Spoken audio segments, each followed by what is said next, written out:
నమస్కారం. ఈరోజు మనం చెట్టినాడు స్పెషల్ పాల్ కొഴുకట్టై చేయబోతున్నాము. ఇది చాలా టేస్టీగా ఉండే, చాలా హెల్తీగా ఉండే ఒక డిష్. ఇది స్వీట్గా ఉండే ఒక డిష్. ఇది స్వీట్నెస్ ఎక్కువ అయితే మనం స్వీట్ ఐటెంగా వాడుకోవచ్చు, లేకపోతే టిఫిన్ కానీ స్నాక్ కానీ వాడుకోవచ్చు. మంచి పాపులర్ అయిన ఒక ఐటెం ఇది. కేరళలో, తమిళనాడులో అందరూ చేస్తారు. నేను Divya. Welcome back to orange oven.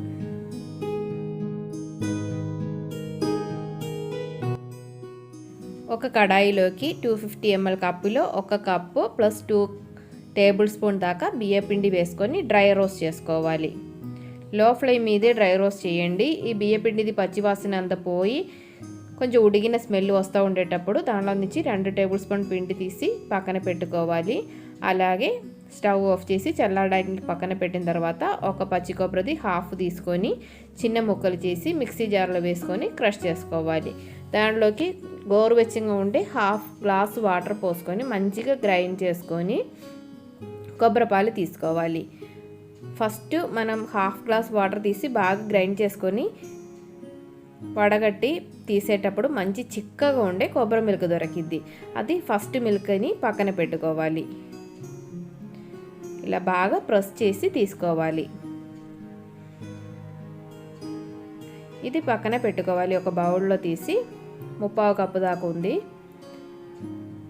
చాలా చిక్కగా ఉంది కదా, ఇది మనం లాస్ట్లో వాడుకోవాలి. ఇది తీసి పక్కన పెట్టుకున్న తర్వాత మళ్ళీ అదే కొబ్బరిని మిక్సీలోకి వేసుకొని 1 గ్లాస్ దాకా గోరువెచ్చగా ఉండే వాటర్ని పోసుకొని మళ్ళీ ఒకసారి గ్రైండ్ చేసిన తర్వాత మళ్ళీ పిండుకొని పాలు తీసుకోవాలి.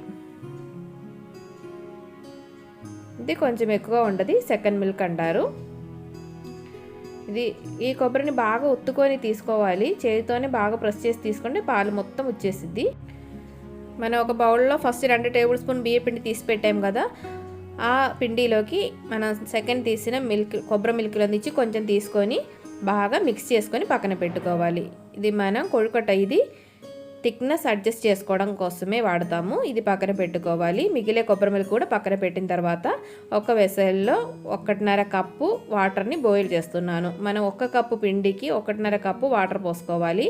అలాగే పిండికి తగినంత ఉప్పు కూడా వేసుకోవాలి. 1 స్పూన్ దాకా నెయ్యి కూడా వేసిన తర్వాత 1.5 కప్పు దాకా వాటర్ పోసుకొని మిక్స్ చేసుకోవాలి. బాగా లో ఫ్లేమ్ మీద స్టవ్ పెట్టుకొని దాని మీద కడాయి పెట్టుకొని మిక్స్ చేసుకోవాలి. ఈ పిండి బాగా ఉడగాలి. మన పిండి పట్టి బియ్య పిండి ఒక్కొక్కసారి కొంచెం డిఫరెన్స్ వస్తూ ఉంటుంది కదా, ఒక్కొక్కసారి కొంచెం వాటర్ ఎక్కువ కావాల్సి వస్తుంది. ఒక 1/2 గ్లాసు కూడా వాటర్ కావాలంటే తీసుకొని, పచ్చి వాటర్ అస్సలు పోయకూడదు, మామూలు మంచినీళ్ళు పోయకూడదు, బాయిల్ అయిన వాటరే పోసుకోవాలి. ఇలాగ ముద్దలాగా పిండి కలుపుకొని మూత పెట్టి పక్కన పెట్టుకోవాలి. స్టవ్ ఆఫ్ చేసిన తర్వాత చల్లారడానికి. తర్వాత మనం బౌల్లో ఒక బౌల్ బెల్లం తీసుకొని 1/2 గ్లాస్ వాటర్ పోసుకొని మంచిగా బాయిల్ చేసుకోవాలి. బాయిల్ అంటే పాగం ఏం అవసరం లేదు, జస్ట్ బాయిల్ అయితే చాలు. బెల్లం అంతా కరిగిపోవాలి. ఇది బాగా కరిగేటప్పుడు స్టవ్ ఆఫ్ చేసి పక్కన పెట్టిన తర్వాత ఈ బియ్య పిండి కొంచెం చల్లారిపోయి ఉంటుంది కదా, ఇది బాగా మిక్స్ చేసుకోవాలి. ఇలా ఒక ప్లేట్లో ఏదైనా వేసుకొని కొంచెం వేడివేడిగానే ఉంటుంది, వేడివేడిగానే మిక్స్ చేయండి. ఇలాగ ఒత్తుతా మిక్స్ చేసుకొని కొంచెం మన చేతిలో అదుకోకుండా ఉండేటట్టు బాగా ఉండలాగా అయ్యేదాకా మిక్స్ చేసుకోవాలి. ఒక 2-3 నిమిషాలు మిక్స్ చేస్తే చాలు.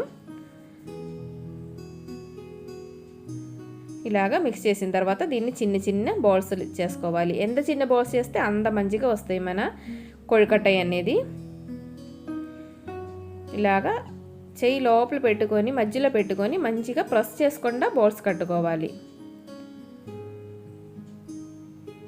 మంచిగా ప్రెస్ చేయకపోతే మన కొబ్బరిపాలు వేసి బాయిల్ చేసినప్పుడు ఇది విడిపోతూ ఉంటుంది. ఇప్పుడు ఇదంతా బౌల్స్ రెడీ చేసేసాం కదా, ఇప్పుడు దీనిలోకి మన సెకండ్ టైం తీసిన పాలు ఉంది కదా, సెకండ్ మిల్క్, అవి పోసుకోవాలి. 1.5 కప్పు దాకా ఉండదు. అది పోసుకొని కలుపుకోకూడదు, జస్ట్ ఇలాగా కదిలించిన తర్వాత స్టవ్ మీద పెట్టుకొని బాయిల్ చేసుకోవాలి. ఒక 10 మినిట్స్ దాకా మీడియం ఫ్లేమ్ మీద ఉడకనివ్వాలి. ఒక 5 మినిట్స్ బాయిల్ అయినప్పుడు జస్ట్ ఒక్కసారి ఇలాగా మిక్స్ చేయండి. మిక్స్ చేసిన తర్వాత మళ్ళీ 5 మినిట్స్ మళ్ళీ బాయిల్ చేసుకోవాలి. జస్ట్ 10 మినిట్స్లోనే ఉడికిపోయింది, ఎందుకంటే ఆల్రెడీ మనం బియ్యపిండి ఫ్రై చేసాము, అలాగే బాయిల్డ్ వాటర్ పోసుకొని పిండి కలుపుకున్నాము. ఇప్పుడు ఇది కొంచెం చిక్కగా అయింది కదా, ఈ థిక్నెస్ తక్కువ ఉండేనే మనం ఫస్ట్ కలిపి పెట్టిన 2 టేబుల్ స్పూన్ బియ్య పిండి ఉంది కదా, అది అవసరం బట్టి అడ్జస్ట్ చేసుకొని పోసుకోవాలి. నేను ఇప్పుడు ఇది కొంచెమే పోస్తున్నాను, మనకి ఎక్కువ అవసరం రాదు. మరి థిక్నెస్ తక్కువ అయితే మొత్తం పోసుకోవాలి. ఇది ఒకసారి బాయిల్ అవ్వాలి, ఆ పిండి కూడా కొంచెం ఉడగాలి కదా. తర్వాత మనం బెల్లం సిరప్ని వడగట్టి దానిలోకి పోసుకోవాలి. దానిలో ఇసుక ఏదైనా ఉంటే పోవడానికి ఇలాగ స్ట్రెయిన్ చేసుకొని పోసుకోండి. అది మొత్తం పోసేసాను. ఒక బౌల్ బెల్లం వేస్తే దీనికి కరెక్ట్గా మీడియంగా ఉండదు స్వీట్నెస్ అనేది. ఓవర్గా కావాలి అంటే ఇంకొక అరకప్పు కూడా తీసుకోవచ్చు బెల్లం. ఇలాగా మిక్స్ చేసుకోవాలి. ఒక్కసారి బాయిల్ అయినప్పుడు ఒక 2 పించి దాకా సాల్ట్ వేసుకోవాలి. బెల్లంలో అసలు సాల్ట్ లేదు కాబట్టి సెకండ్ మళ్ళీ యాడ్ చేస్తున్నాను. ఇది బాయిల్ అయినప్పుడు మనం ఫస్ట్ తీసి పెట్టిన కొబ్బరి మిల్క్, అది చిక్కగా ఉండేది కదా, అది వేసుకోవాలి. అలాగే ఒక స్పూన్ దాకా ఇలాచీ పౌడర్ కూడా వేసుకొని ఎమ్మండే స్టవ్ ఆఫ్ చేయాలి. మళ్ళీ బాయిల్ చేయాల్సిన అవసరం లేదు, అలాగే బాయిల్ చేయకూడదు కూడా. చేస్తే దీని ఫ్లేవర్ అంతా పోతుంది. ఇప్పుడు ఇది స్టవ్ ఆఫ్ చేసిన తర్వాత మనం సర్వ్ చేసుకోవచ్చు. వేడివేడిగా సర్వ్ చేసిన దానికంటే కొంచెం చల్లారిన తర్వాత తింటే చాలా బాగుంటుంది. దీని బదులు అంటే బెల్లం బదులు షుగర్ అయినా వాడుకోవచ్చు. షుగర్ వాడితే బాగా తెల్లగా ఉండదు, కానీ ఫ్లేవర్ మాత్రం బెల్లం వాడితేనే బాగా వస్తాయని అనిపించింది, అందుకే ఈ రెసిపీ చేశాను. అందరూ ఒకసారి ట్రై చేసి చూడండి, చాలా హెల్తీగా ఉండే రెసిపీ కదా, అసలు మనం ఆయిల్ కానీ అలా ఏం వాడట్లేదు. అందరూ హెల్తీగా ఉండండి, హ్యాపీగా ఉండండి. Thanks for watching.